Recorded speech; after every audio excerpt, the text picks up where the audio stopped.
Good morning, good afternoon or good evening everybody. Welcome back to my YouTube channel and to episode 4 of the Dining Room Central Railroad build. If you're watching episode 3 you'll have seen me get about half of the middle level framed up. This week I'm going to continue where I left off and frame up the peninsula for the middle level. So without further ado, let's just head out to the workshop and get to work. Well, I've spent all morning designing the next frame to be built, and this afternoon's job is to build it. As we can see, it's quite complicated. I have to have the two reveals along both sides to allow the curve of end frames to cut into it, and also it's on 3 different levels. On this side the scene is at the standard middle deck height. On this side of the frame it's 2 inches lower and there's a double-sided backdrop down the middle, and then in this area there is a low spot for a valley, so that's this drop frame here. I don't want to drop it along here because that's the access to the DCC cabinet, and I don't want to drop it along the back either because I have a low level grade rising up behind it and I want to leave some clearance for access. And also at this point I have a window ledge jutting into the room which I have to allow for. Anyway, I think I have all the numbers correct, so I'm going to get on the table saw, cut a load of strips and then start knocking it together. So don't go away, I will check in with you again later. Well, that's the easy end of this frame done. Next thing I think I'm going to do is cut this drop front and work on those 3 across there, although I can't really cut those to length just yet because I'm not quite sure of the numbers, so maybe I should just do that piece and the rest of the back and the end. Then I can probably put it in position and add these 3 in situ. So I think that'll be my plan. Let me do that and I'll be right back. By temporarily installing it into place, I was able to get better measurements than I could have calculated at the bench. So now I have a plan for continuing with the rest of it. But before I can do that, I do have to make some modifications to the console cabinet. I have to cut a little notch out of that corner and then everything will work. So let me do that quickly and I'll be right back.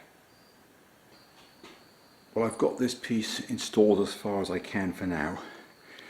If we look at the 2 unfinished ends, we can see that I've got doubler plates clamping up, so I'm going to leave that glue to go hard overnight. Then it'll be a lot easier to put the 3rd piece on and get it accurately positioned. In the meantime, I've just done a few other little bits and pieces. I installed this last piece of plywood in the corner, which isn't strictly necessary, but I think it makes that corner look neater. And I have finished this grade, or these 2 opposing grades in this corner. There was a couple more risers that were missing. So although there has not been a huge amount of visible progress today, what I have done has been quite complex, and I think I've done enough. So I'm going to go inside now. I'll check in with you again tomorrow. Don't go away. I've just got out here this morning and started by taking the clamps off these 2 end pieces. And I've temporarily clamped the remainder of the front piece in place. It's the right height, but as we can see it is about 2 inches too long. I don't know how I made the error, but somehow I managed to, so I just need to shorten it to length and then I can continue. So let me do that quickly and I will be right back. Well, this piece has now been trimmed to the correct length. I've got it accurately positioned, made sure everything is perfectly level, and this piece is also temporarily clamped in place. Now that I'm happy with the location of both of those, I can take everything out, add the glue and then put it back in permanently. So let me do that quickly and I'll be right back. Well, this frame is now finished. The next thing to do is finish the design for the one that goes in the middle next to it. This one has a semicircular fascia around the front and it drops down quite low because of the river valley in that point. There's going to be a tall trestle around that curve. So even though this is part of the middle level, the bottom of the fascia will be all the way down at staging yard height. That will give it a nice neat appearance when it's finished. Well, at the end of last week I got this frame built. Today's task is to build the one that goes in the middle. It has one semicircular end and one square end. The sides are parallel, but it does have a deep valley in the middle. So this side is a deep dropper piece. I think that frame is around 16 inches deep on this side, and the other side matches the one here, and then the joists between them are angled downwards. I did do some plans over the weekend, but they're not complete. I still have to measure each piece according to what I've already built. So it is going to be quite a slow process, although there's not much of it. So let me work on that, and I'll be right back. Don't go away. Well, I've now cut the two side members for that frame. Here is the easy one, and here is the one that was a little more complex. They both fitted perfectly first time.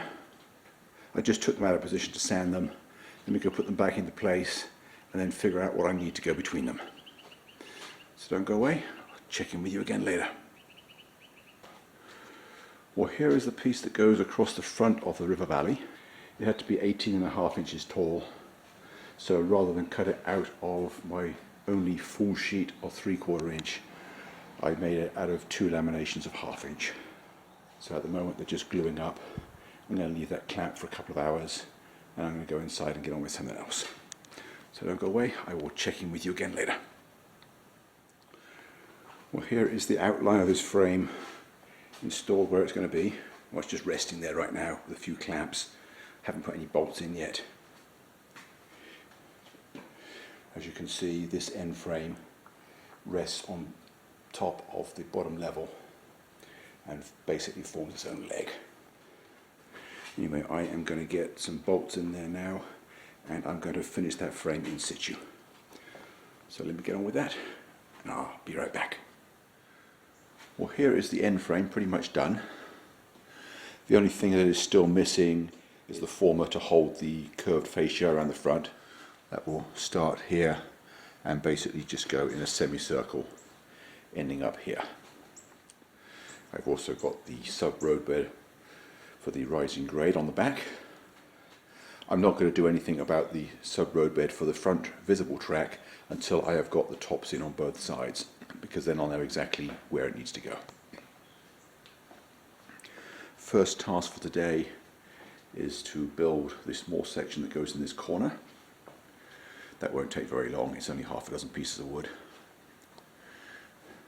Then I need to sort out the legs in this area, because that one in the corner is wrong. It will foul the window ledge. Then once I've got that done, I can work on tops and a double-sided backdrop that runs diagonally across this section here. So let me get stuck in, get to work, and I'll check in with you again later. Don't go away. Well, I think I've had a pretty good morning's work. I built and installed this frame. I have the tops cut for this frame, for this big one. I have a lot of blocking installed there, and I have the backdrop worked out. A good portion of the time was spent on the head work, figuring out what I needed for the backdrop. That's all done. When I come out after lunch, I can frame that up and get these tops installed. So don't go away, I will check in with you this afternoon. I've now permanently attached the 2 pieces of plywood top on the outside of the backdrop. The one on the inside is just temporarily tacked in place with 3 screws for the time being. The reason for that is I want to remove it to make it a lot easier to install the framing for the backdrop in that slot. I can't get on with the backdrop just yet because I couldn't find strips of 3/4 inch plywood that were perfectly straight. So what I've done is cut an offcut of 1/2 inch in half and then laminated it together back to back. That way all the stresses are balanced and that will stay perfectly straight, and I will use those as my stiffness for the backdrop. But with the width of that joint I need to leave that for several hours, so basically overnight. I will be able to continue with the backdrop tomorrow. In the meantime, I think I want to get the blue foam cut to size to go on here, because once I have that in place I can then start working out what I need in the way of transitioning into the lower end of the main helix.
Well, that's all for this week. I haven't checked the numbers yet, but I think that video is a little bit shorter than most installments. As you probably gathered from the last clip, I had a slight change of plan at the end. I had to change the order of construction, and it makes sense to break it here so that the main helix can end up in its own installment. So with that, I'm going to sign off at this point, and I'll see you next week. Hope you enjoyed the show. Thanks for watching, and bye for now.